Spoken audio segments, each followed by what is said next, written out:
Hey, my friends. Today's episode is going to be a bonus episode from last week's session, the Somatic Drop-In. It was the first one we did. It was on February 7th, and we're going to be doing one every other month. These Somatic Drop-Ins are 1 hour. They are free. They are by donation. If you have money, if you don't, you can just come on and register. And it's where I spend an hour with a group of people and really just meandering throughout the philosophies that I teach and I practice and I live by around somatics and nutrition and self-inquiry. And they will change month to month. The topics are going to change based on what I'm presented with by people or what I'm inspired to talk about. But it's an excellent way to drop in and learn how to begin this practice. So I wanted to share it here. I really hope you enjoy it. And if you want to register for the next one, just go to holisticlifenavigation.com and click on events. So I'm just checking out the faces, seeing anyone I know, seeing anyone I don't know, and the names. And just see what you're noticing as you come in, especially because there's going to be so many different kind of people here. There's going to be people that follow me online. There's going to be people from our membership. We're also doing our 6-week course right now. So there's people there. So it's people from all these different containers that we work with. So even notice how it feels for you to be here and what your intention is today as we settle in together.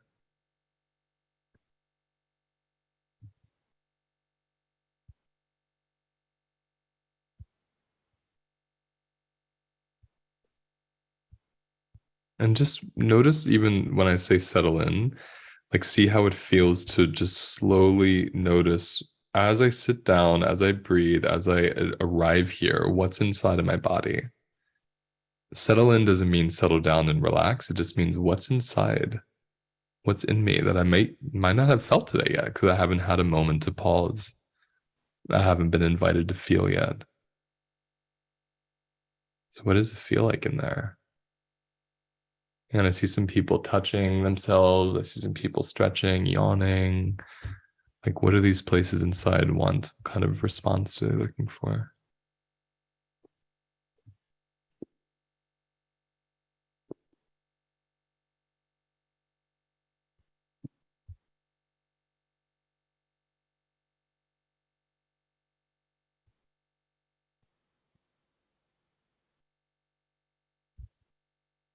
And I just want to orient you to the Zoom space if you're new with these. So if you look in the chat, you'll see that you have options of messaging any of the hosts.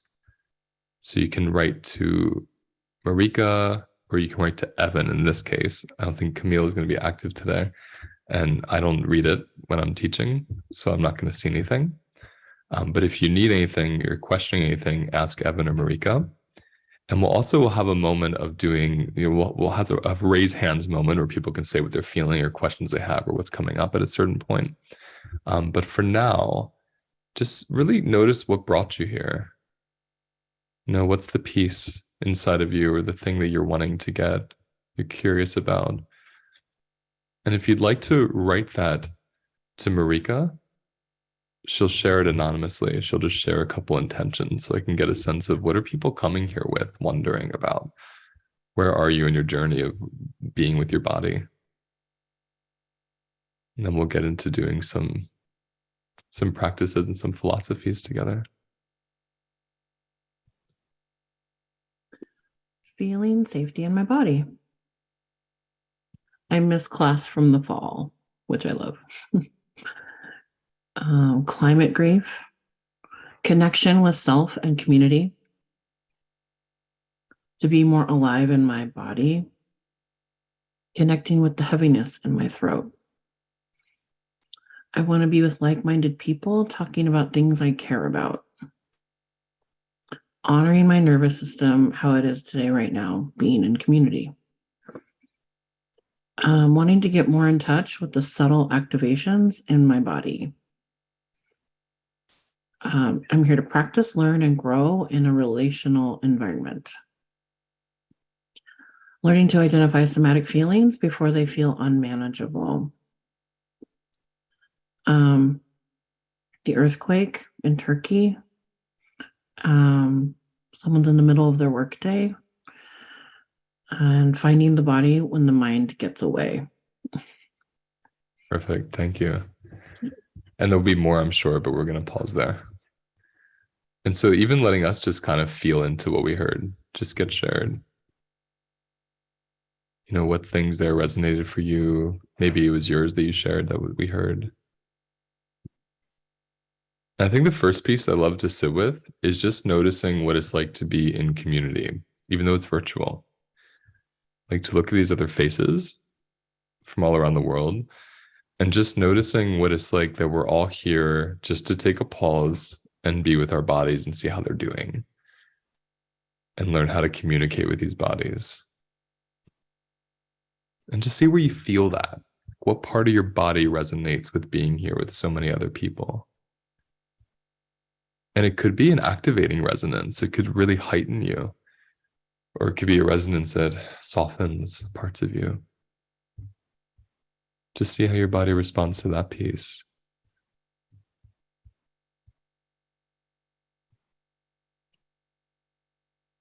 And I think the first place I want to start with as we're feeling into this is just that foundational practice of tracking what's happening inside of me.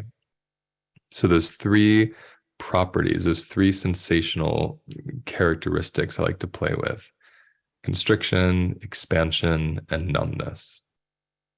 So let's just start noticing what places are constricted. What places do I feel a pressure or a tightness or a stress? And just start noticing that.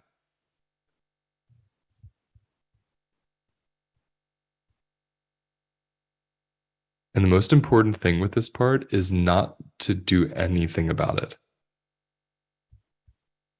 We're not noticing stress and trying to figure out how to get rid of stress. We're just noticing, oh, there's some stress or there's some pressure. So just start there.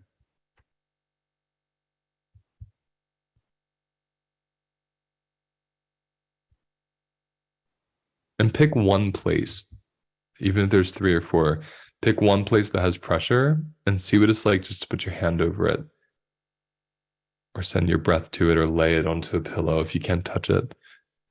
And we just want to first notice how it responds to your hand.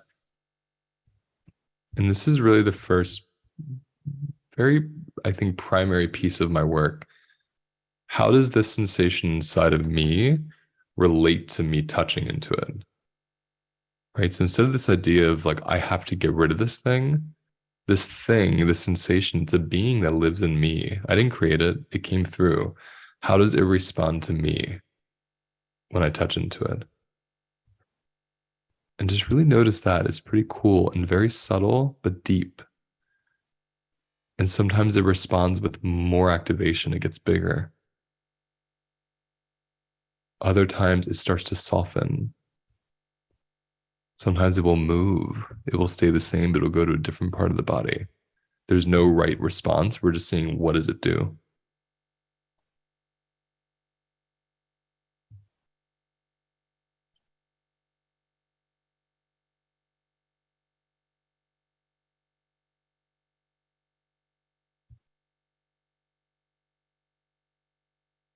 And as we're feeling this, we don't want to lose this place or just forget it's there. So you can keep your hand there, but just using your mind and your awareness, where is there a place that's expansive? That would mean something that's soft, something that's easy to be with, pleasant, pleasurable, comforting. Where's a part of the body that feels good right now? Might be a really small part, might be a really big part. See what that's like.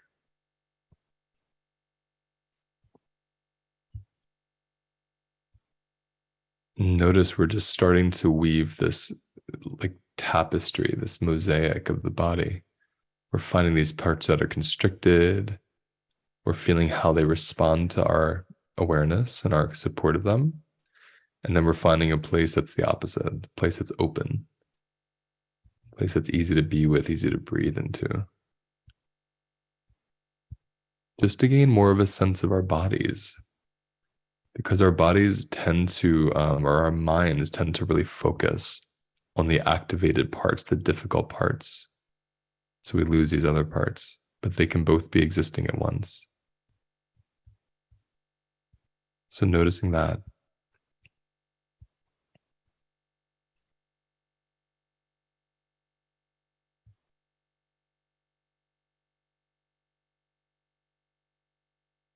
And then just taking a moment to notice, what place is hard to feel? Is there a part of me I'm not even aware of right now until Luis said that? Is there a part of me that's numb, that feels disconnected, that doesn't have much sensation? Let that place show itself to you.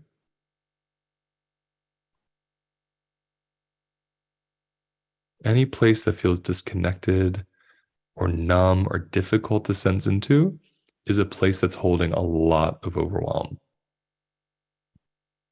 We tend to think it's a place that has nothing or is dead, but it's the opposite. It's so alive with charge that the nerves have to take a break from feeling it because it's too much.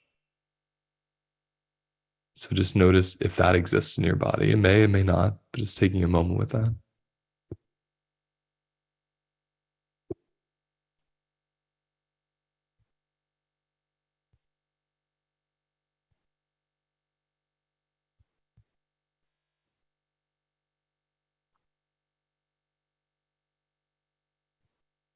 And then just notice how all these places relate or don't. Again, like a mosaic, you're feeling these different sensational awarenesses in different places. It's this idea of I have this one body, and then we go into it and we notice there's all these different parts, all these places that feel different, different landscapes, different temperatures, different sensations.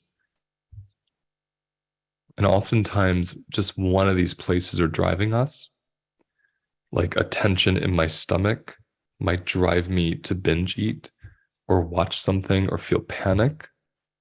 But right above my stomach and my ribs, I might notice, oh, there's some joy there. It feels really easy. And that might soften my whole state. So we're just noticing right now, we're just meandering through the sensations of the body just to see what's here. To get to know more of these bodies than we might know right now. And just see what that's like for you.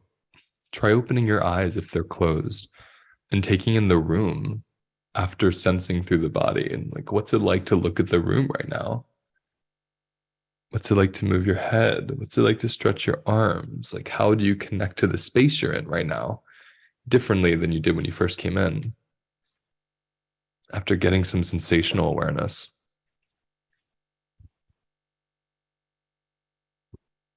The whole purpose of these somatic drop-ins are just like it sounds. You drop in, we play with somatic philosophies and techniques, and we see what we learn. Because our culture isn't somatically informed, we're much more mind-based. So it's rare to be asked to really give time to feel what's going on inside. And what's really cool about stress and trauma is when we feel these different places inside and we start to learn how to relate to them and we start to feel parts of us that feel safe, the stress and trauma, the body releases that bracing hold that it has. And in that release, that state that we call traumatized, it shifts. There's a complete transformation that happens inside. So it's the opposite of like coaching or talk therapy or like working on yourself. It's just going in and seeing what's there and spending some time with it and letting it transform when it's ready. It's like the lazy way to do it. I love it. And it's much easier and it's accessible and it's free once you can learn this in your body, right? You don't have to even go to anybody. You can do it yourself.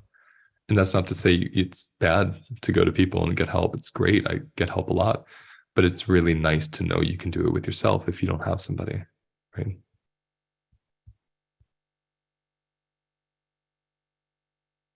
So let's just take a moment. Just feel into this. And as we're feeling into this, I want to walk us through my favorite practice ever, and then we'll go into some weaving and sharing and questions and things. So I have so many favorite practices. My favorite practice is feeling the now. It's my favorite one. And so I want to walk us through that since we're more embodied than we were when we first got in. It'll be a little easier. So feeling the now is one of those really simple things that I want to teach all of you. And you can do it consistently, throughout your life. It takes 5 minutes. Sometimes it takes 1 minute. Depends how deeply you can drop in or what your experience is. But it's so simple yet profound that you can just learn it today and then do it as much as you want to and see how it changes your life. And I'm going to just explain a little bit of what this means, feeling the now, because now has so many different connotations for all of us. And I'm not going to agree or disagree with them. I'll tell you what mine means, and you can attune to that and see what it feels like. Nowness for me means what's right in front of my body, not in my mind, what's in my body, what's in front of it, what's in the physical space around me. That's different from what's happening now in the world. All right. So we first want to uncouple and understand the difference between now or my reality, as in a more worldly, like cultural group collective sense, and what's my reality in the somatic sense. Because mentally and spiritually, big realities, but somatically, very small realities. And test it right now. Look in front of you with your eyes beyond the screen and just look at your reality. What can you see with your eyes? That's in your reality right now. And as you do this, let your eyes just rest on something in the space that's pleasant, something you like. It could be a different sense. It could be a smell. It could be a taste. It could be a texture, or it could be visual. Really take a moment and just see, okay, in my direct reality right now, in my reality, my truth, in my realm of nowness, what can I see that I like? What can I see that's the absence of threat? And then when I see it or feel it or smell it or hear it, whatever the senses is coming in, where do I feel it in my body? To really notice. It seems super simple, but don't judge it. Go to it. Go to the simplicity and see what it shows you. Where do you feel whatever this is in your reality right now that tells you you're safe? Where do you feel it in your body? Because we don't want to believe it in our mind. We want to actually feel it and experience it.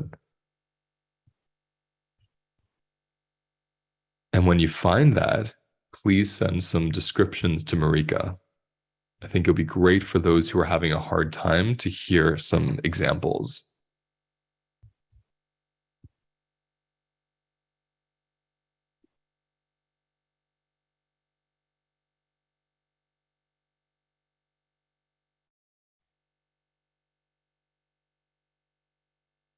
All right, the smell of food cooking and the soft pillow under me.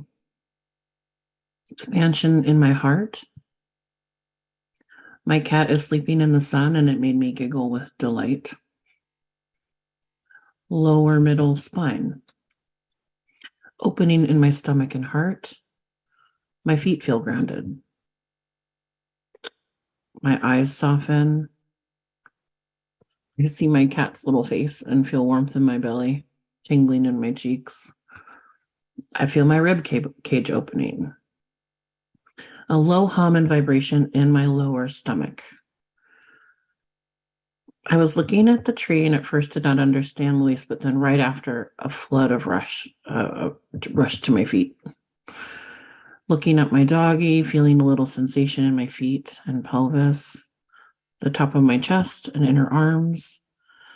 Looking at a favorite plant and opening across my chest and heart.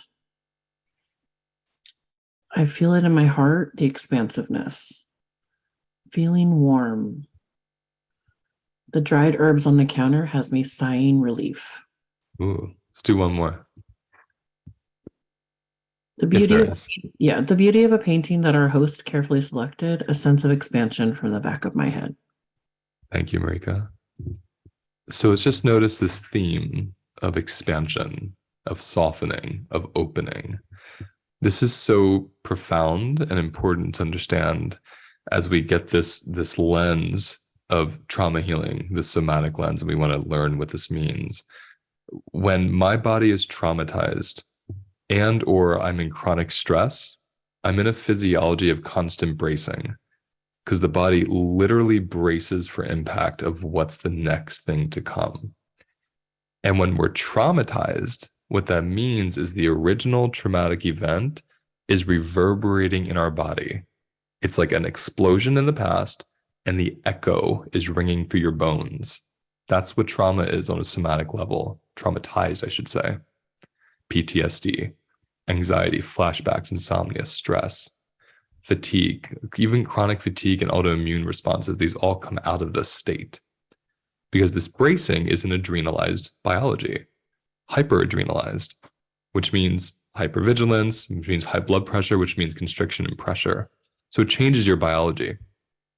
So the body is literally thinking it's still in the place of almost dying or losing something. So it stays braced, just like anyone would if they were at the edge of a cliff or if something was running after them to hurt them. You do this. We live in this state somatically when we have trauma and when we have chronic stress. So what we're experiencing right here as we're feeling into the now, and you're noticing in yourselves and you're hearing in what people are reporting, the spaciousness in certain places.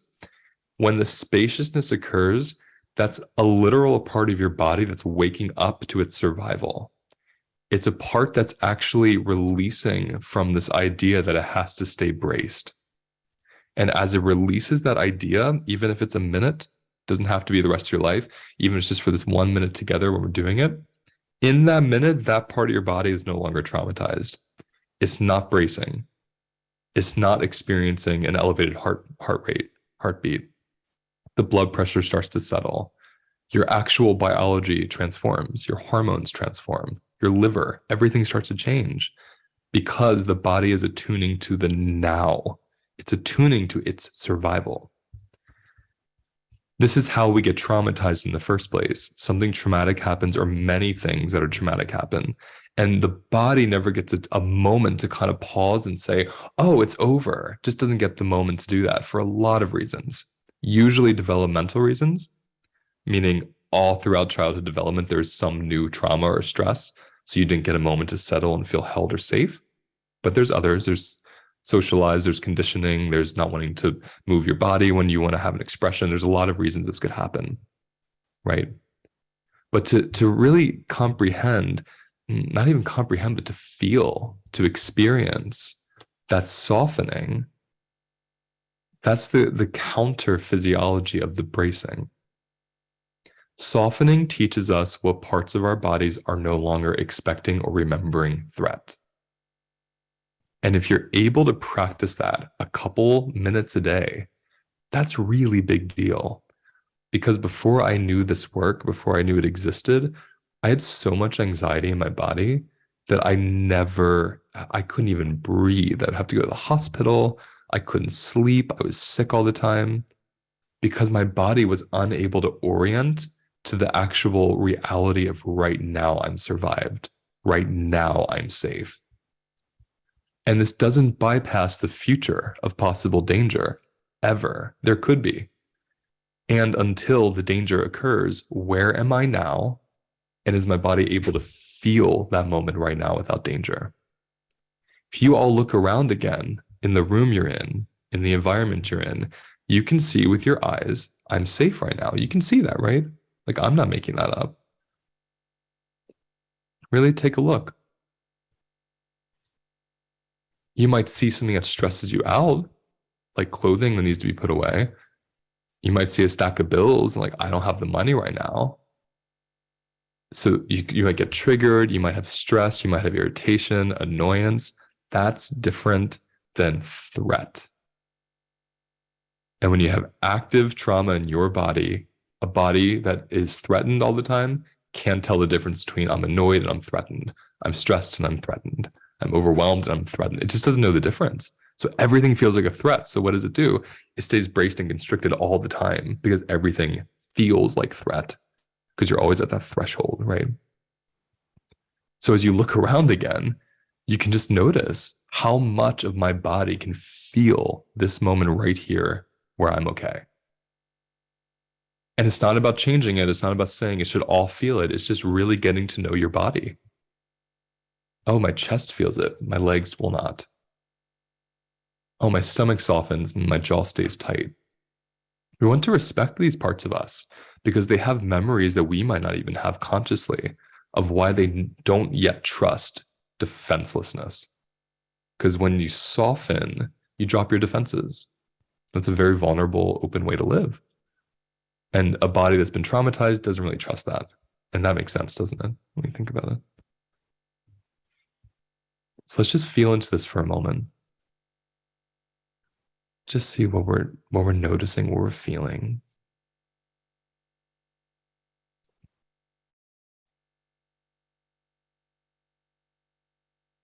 See where it takes you. Like, what new understanding of yourself does this take you to? Or of your body, or of someone else that you know, even.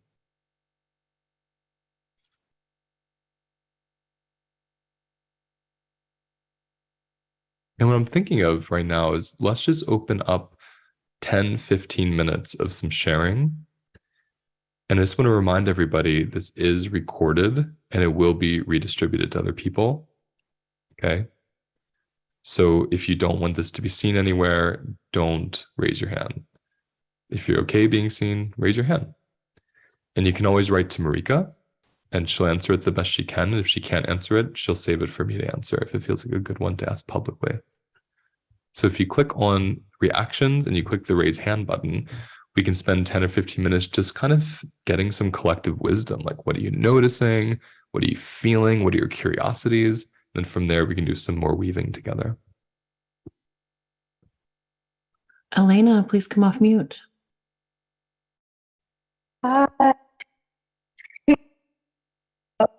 Oh, your audio isn't working, Elena. If you have headphones, you could try taking them out. It might work better. Better? I think so. Let's see. Yeah, I hear you. Is that better? Can you hear me? Much better. Okay, great. Louise, did where on your body? I'm sorry, Elena. I can't. It's not working. So can you send it to Marika and she'll ask for you? That'd be great. We'll go to the next person. Christine, please come off mute.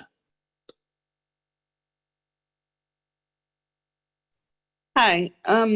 So I am sitting in my living room and there's nothing here that's a threat. And my dog, as soon as I started doing this practice, my dog came over and was nudging my hand and asking me to pet her. So I was petting her, and that immediately started calming my heart. But you asked us to kind of feel into our bodies if anything was bracing or anything, and I couldn't feel anything at all. And then when you were asking us to kind of look around our environment, I'm looking at my room. There's nothing here that is a threat, unless my vicious dog who's sleeping now is a threat. And as soon as I acknowledged to myself, I'm perfectly safe here, I closed my eyes and I repeated several times, I'm perfectly safe. When I did that, all of a sudden, like a spontaneous deep breath happened, and I was like, oh gosh, where did that come from? And I noticed that because I think that's the first deep breath I had all day. So I thought that was kind of interesting. I thought I'd share that. Oh, thank you for sharing that. I just want to kind of sit with that for a moment, because when you're saying, there's no threat here, yet my body, like, I can't catch up to that. I can't feel that. We want to notice when there's no threat in our environment. The threat is a perception inside. That's what makes this work so tricky. Or that's what makes being a human so tricky. Is the body is perceiving everything as threat. So there's a misperception, there's a disconnection between my reality, what's actually happening, and how my body's picking up on what's happening. That's the result of being traumatized. That's the result of chronic stress and excess adrenaline in the body and being constricted all the time. So it's just a great way to hear it through someone else's words that I'm looking, I know it, I still can't feel it. And then even, where did that breath come? It was the first time I breathed deep all day. That's a reality. Without this kind of work where we pause and we just check in and we let our bodies catch up, we'll go all day without breathing fully. We'll go decades without breathing fully. It's incredible. So I'm just so glad you had that experience and something shifted for you. That's gorgeous. Do we want to try Elena again? Is her audio working now? I don't think it's working, my friend. It is. However, I do have her question. Beautiful. Let's do it. If that's okay. Yeah.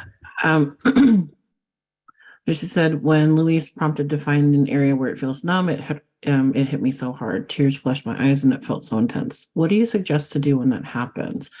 Am I reliving the trauma in that area or the echo of it? I have not truly observed this area of my body in a while. Is this why I feel stuck? Yeah, it's a great experience and question. So we want to understand, let's talk about numbness a little bit, because it's pretty misunderstood, because it's just strange. You can't feel. So numbness is, again, when the body kind of pulls away sensing and feeling a sensation, because the sensation is so overwhelming, so pervasive, and we don't have the capacity to feel it. We don't know how. It's a lot. So the body kind of gives us a break from feeling it, and that's what we call numbness. When we do somatic practices like this, just like Elena experienced, and you start accessing what's right under that thin layer of numbness, there's a lot of charge and activation. Shaking, heat, crying, nausea, really big, seemingly like overreactive sensations will suddenly emerge. That's what happens when the numbness begins to thaw, when the freeze of this part of the body thaws out, and we start accessing what's been under it. Now, it's numb because we haven't had capacity to go there, and or we didn't even know it was there because it was numb. So sometimes when it starts waking up to us sensationally, it's all we needed, just to witness and let it move and be alive through us instead of being stored and stuck and pressed in one place. So that's a really good thing. When you start feeling all that coming up, that's great. It means something is finally moving and opening that's been repressed for a long time. If that something coming up starts to dysregulate you, because activation isn't always about dysregulation. Activation is when that charge comes up. Dysregulation is when it's too much to handle. So you might go into the kind of shaking that feels really scary and won't stop, or hyperventilating, or the feeling of passing out, or tears and sobbing. It's just so overwhelming to the body. That's when we go into a practice that I'm not going to go into now, called pendulation, where you feel into a part of the body that is okay. You grab a pillow, you ask for a hug, you go for a walk, you eat something delightful. You pendulate to the counter vortex of this high sensation, and you find something in you or outside of you that can prompt a more pleasant sensation.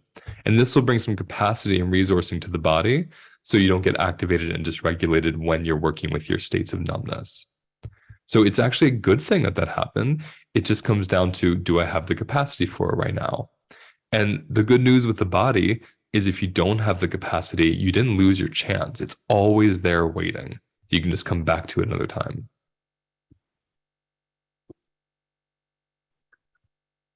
Let's see, Gordon, please come off mute. Hello. I just thought it was worth sharing. I was talking to Camille yesterday, exchanging about the charge that I hold at like 4 a.m., 4:30 a.m. And she suggested about, relaxing into it and breathing into it and recognizing it and seeing where I felt it and all those details. And so like clockwork, at around 4 o'clock, I woke up with that freeze response and that anvil on my chest. And so I tried those things and soaked with sweat, so I had to change my shirt. And then I went back to bed on the dry side of the bed, and I woke up a second time with it and did the same thing. Was able to go back to sleep. And then I woke up a third time with it. And this has never really happened like this, because usually I get up and stretch and breathe and go outside or whatever it takes. This third time I woke up with it, and I followed the same process. And instead of being this tight constriction in my chest, it started to pool and started to sort of spread out. And I recognized this deep, deep gray blue color, like the color of a distant shore across an ocean, you know, if it's gray and hazy. And I just waited for it to dissipate and just sort of respected it and breathed into it. And normally I dread that coming, and tonight I almost like look forward to it, because I feel like I've been able to make friends with it or something. And so I just wanted to share that. Oh, Gordon, you're lighting me up. So beautiful. I see Camille's all lit up too. This is one of our favorite things to experience in our own bodies and in students and anyone that works with us over time, is what you just said. Like, I respected it, and I'm almost looking forward to it. I really want us to just pause into that. That's profound. The it we're talking about is what we would normally call like panic, anxiety, dread, activation. Imagine having the tools to befriend it and be in awe of it, to the point where you don't even care if it comes through your body. I mean, that's for real. And I love that you're already experiencing that. Thank you, Camille, for facilitating that. Do you want to share anything about that, Camille, since you were part of that experience? Do you have any insight or input? One, just want to say thank you, Gordon, for sharing it and for taking the time to experiment with it. But just to reiterate that this was a beautiful, beautiful example of the release, the dissipation that can happen just by letting the charge be witnessed, because it's been ignored or bypassed or suppressed for so long. But just like Gordon, if we can be friends with it, if we can just witness it or observe it without the need to make it go away or to fix it, but just let it be seen, felt, and heard, that witnessing in and of itself can support some release and dissipation. And I want to sit with that for a little bit. So I'm going to ask the hands to be lowered for now, and we'll have another opportunity to connect in a little bit. Thank you again, Gordon and Camille. I just want to really sit with this place of respecting. This might be really strange for you. Maybe not if you've followed my work for a while and you've done any of the work with HLN. But if you're new here, it might sound strange to like, what do you mean respect the anxiety inside of me and respect the trauma and the panic? Like, what does that mean? If we think about the belief and the lifestyle and practice of animism, it's an indigenous philosophy from all corners of the earth of everything being alive. Everything has a spirit, everything has a soul. And the way that I show up to emotion and sensations, the way Camille does and my staff and the people we work with, is through the lens of animism, where we see these states as beings. So instead of this thing coming through me, this anxiety that's really horrible and it should be gone, and I'll do whatever I can to suppress it, I see it as a being, the way wind would blow through a forest and break down trees in a storm.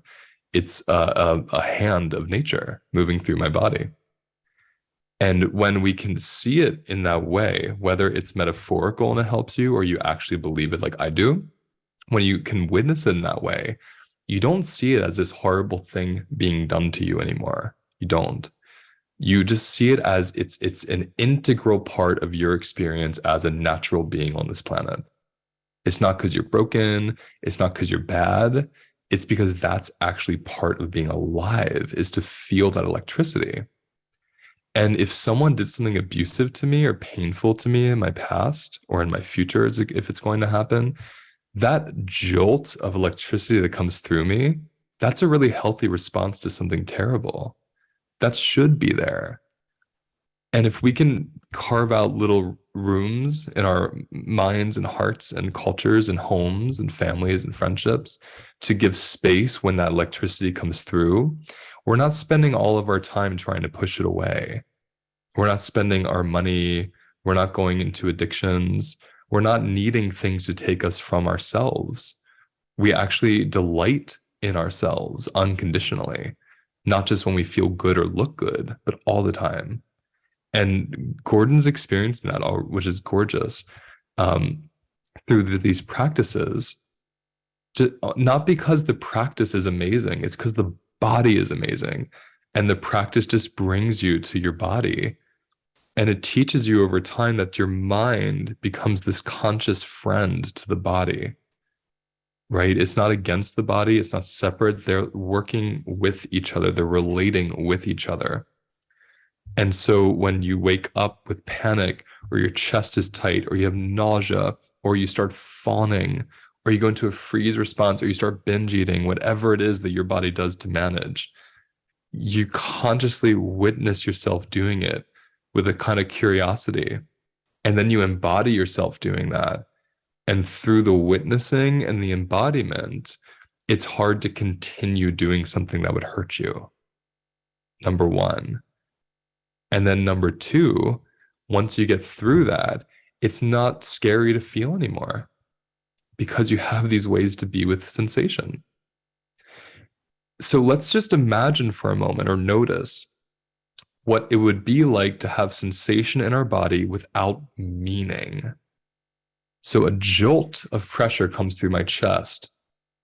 Is that the problem, or is the meaning what scares me? I'm going to pass out. Why is this happening? I'm going to have a heart attack. I wish I was normal. Like, is that what's causing the suffering, or is it the jolt of energy that runs through my chest? Because like Gordon just taught us, and like Camille was saying, when we're able to witness the jolt and let it move, it just moves. Like, it knows what to do, just like our breath knows what to do, just like our bodies know how to digest food and make nutrients out of things and grow new skin cells and grow new hair. The nervous system also knows how to let electricity rush through it like a river. It knows. The overcouplings, which is just a term for associations with these sensations being bad or wrong or I'm broken, that's what causes us to brace against this current that moves through us, this very natural current that's moved through every body in existence. It causes us to brace against it. And just like we noticed when we dropped in together, the bracing is what causes the pain and the numbness and the constriction and the lifestyle and behaviors, not the charge. The charge is innocent. The bracing against it is what stops it in its tracks and causes it to become really potent and painful. So, one way to be with these, and I know this is a lot at first to hear, but one way to really be with this in a very abstract way that we can just practice, and we'll check in month to month together in these drop-ins, is how to trust that charge to move and live through you the way it wants to, instead of the reflexive trying to push it away, trying to shut it down, trying to stop it. And being compassionate with yourself. If you stop it, it's because you don't have capacity for it in that moment, and that's okay. If you have to eat something, if you have to watch something, if you have to call somebody, that's okay. You wait till next time. There will always be a next time to get stressed out and triggered. It's never going to end. So instead of trying to get to this place where I never get triggered, why not get to the place where I fall in love with the trigger, where I learn something from it, where I know I'm safe even though it rushes through me? That's real freedom, because there's not much that can really stop you in life from anything you want to do or connect with, because you're okay with the sensations that come with it. Let's just feel into that for a moment. Again, see where that takes you in your body. Camille, anything you want to add to that? And I just want to say, I've been a horrible host. I haven't introduced my team or anything. I just assume everyone knows everyone. So actually, let's do all this. This is ADHD in the work, y'all. So let's introduce the team first. You all know me. I'm Luis. Let's do Camille, then Marika, then Evan. Hi, everyone. I'm Camille. I'm a community manager at HLN. I'm Marika. I am an assistant in this realm anyway. And so, yes. Hey everyone, I'm Evan. If you send an email, I'll probably be the one who responds to you. So I do a lot of the admin and that sort of work. So these are the sweetie pies that help me do this work with so many people. I cannot do it without them. And if you're part of any of the work we do, you'll get to know them a lot, like in the 6-week course and in emails, like Evan said. So you can always reach out to us. We are real people. You can send emails and DMs and all those things, and we're here. But I was thinking it'd be really fun to do a demo with somebody, a really short one. And so let me explain. A demo is just when you volunteer to drop in with me, literally 10 minutes, just a short one. For people that are having a really hard time experiencing this, like you might get it, you might comprehend it, but your body's just not having it. Those are my favorite people to work with in a demo. So, yeah, I see a hand already went up. Why don't we just go with the first hand this time? Is it Visa? Yes. Okay, cool. So tell me what's happening for you right now. What's going on? I experience a lot of disconnection from my body anytime I'm guided to go within. My mind takes over, and it's like you can't trust what it is that you are maybe sensing, and it questions everything, and I start overthinking. So then the frustration happens. So this is great. Oh, go ahead. Finish what you're saying. So when you were leading us through the exercise of looking at something that brought you pleasure in your room, there's a Buddha statue, and I'm looking at it, and I'm like looking at it really intently. I'm like, okay, what am I feeling? You know, and then my overactive mind kicks in and it goes, well, can you really trust what it is you're feeling? Are you really even feeling anything? So let's all just hear what she's saying first, just to notice, where is that also you? Because this is the main piece that would get in everyone's way somatically. Is the soma is hard to connect with because the mind is so rapid, so quick, right? It's like instantaneously questioning everything. And then what's so tricky about the mind is every thought has a physiology attached to it. So when the mind questions it, or the mind brings in something stressful, then we're riddled with actual stress. So there's the adrenaline, the adrenals turn on, that electricity comes in to interrupt this moment of peace that you were just having. And this happens because a body that's been traumatized or chronically overworked or overstressed, like I was saying earlier, it stays in that bracing. To release that bracing feels really scary. So the mind, the ego comes in with concepts that brace us again to try to keep us feeling safe. So it takes a little time to teach the body, actually being open is not going to hurt you. It feels like that, but it's not actually going to hurt you. And over time, it believes it, but it takes time. So let's do some work together now. This will be really fun. I mean, I hope fun for you, fun for me. So I have too much fun with stress and trauma, everybody. I'm sorry, I do. But so let's take a moment to just tell me, as you sit here with me, what are you feeling right now in your body? I feel sensation on the backs of my legs. I feel my feet in my slippers. I feel my chair supporting my back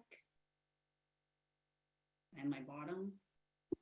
So pause there and tell me what that feels like, the support of the chair. Gentle pressure upward. And It's just pushing against my lower back. perfect. So let's just notice the gentle pressure upward. Is that a pleasant, unpleasant feeling? Feels comforting. So notice as you feel that comfort of that part of the body, how do other places respond to that? Like breath, stomach, shoulders. My eyes are tensing up. Mm-hmm.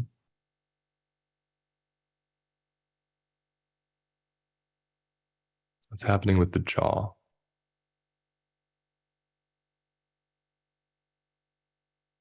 There is sense of pushing and pulling. It's not quite ready to relax. Yeah. Let's just notice that for a minute. the tension in the eyes, and some pushing and pulling in the jaw in response to the pleasant sensation on the back, right? That's important. So she's teaching us this inner dynamic of places that brace against places that don't brace. So there's a mistrust for parts releasing that defensiveness. Even when I say that out loud, Visa, just tell me what happens in your mind or in your body.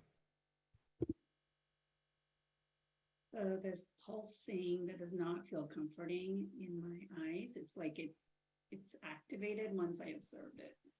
Yeah, good awareness. Do you have access to a pillow or a blanket or a jacket? I can come out real quick and get one. Go for it. And while she does, just notice what's happening in our bodies. I'm asking her to get a pillow because whenever we're new at this, we're having a lot of difficulty accessing the body and feeling safe with these sensations.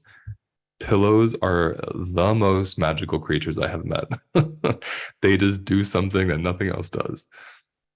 So when you get that pillow, perfect where you put it, feel your arms around it and just tell us how your body experiences the pillow. Start with that.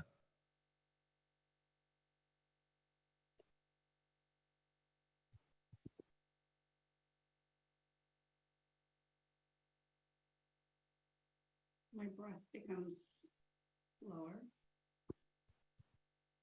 Beautiful. Take your time, just marinate in that for a moment before you notice the next place.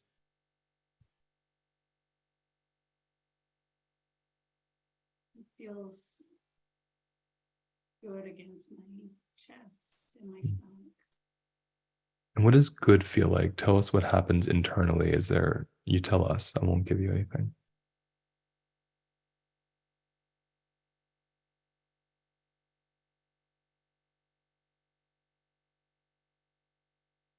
It feels comforting that there is, again, gentle pressure. Yeah. And what's the jaw like right now? What are you noticing there? Eyes are still activated. Mhm. And so is the jaw. There's just so much pulsing happening. So there's two things I want to do with that, okay? And anything I suggest, if it never feels good, just say so. The first thing is if you feel that pulsing, how would that pulsing express itself? Like what kind of movement? Or, yeah, good. Follow that. Just tell me what happens when you follow that.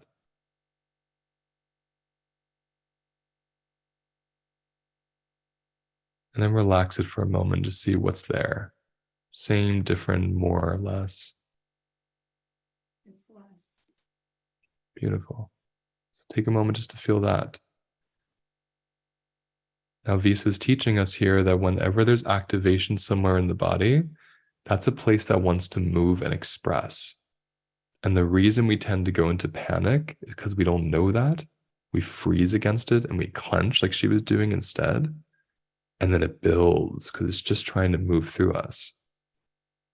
So you tell us if you want to do that again with your face or if it feels relaxed, you tell us. It's more relaxed than before. The activation is lessened. Beautiful. And see how it would be to open your eyes and look at something in the room that's pleasant. Does the activation come back, stay the same, go away? What happens there?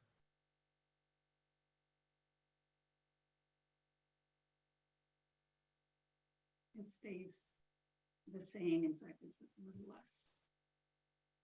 You said it's even less? Yeah. Beautiful. And what are you looking at your Buddha again? Yeah. Where do you feel the Buddha in your body as you look at him?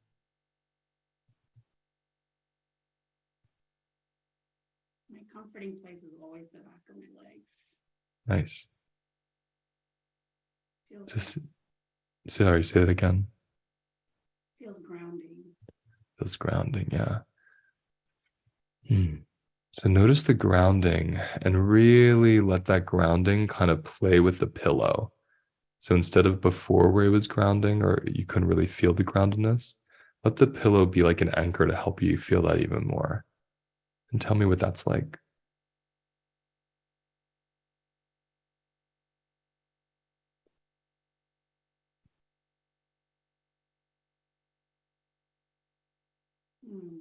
not really sure. Take your time.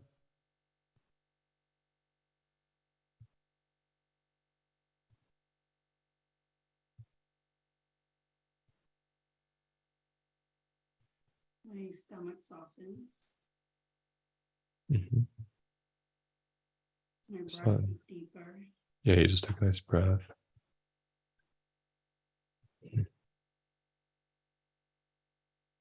How would you feel if we just paused here for the sake of time and you could stay in that state and play with it a little bit? Yeah. Thank you. Thank you, my friend. If anyone wants to put up any hearts or emojis of gratitude, I always love seeing those for people that lend us their nervous system to learn. So this is a really beautiful example, right? So simple, quick, not always what's going to happen for each of us, but just like a simple, easy example of how her body was fighting against the openness. There was a bracing in response to places opening. Before we worked together, she said it was happening with the mind. So the body would start to feel something nice. The mind would come in and kind of say, no way, not real, not happening, making it up, and constrict. Because that's the purpose, to keep us constricted, because that feels safe. This time it was the body. It wasn't the conscious mind. It was the somatic mind. The face, the jaw was clenching in response to the back feeling some safety and security on the chair. So pillows are invaluable, and usually quite accessible. And we can hold them just like she did. And that offers a bit of regulation and capacity and anchoring, resourcing for the body to have something to press against.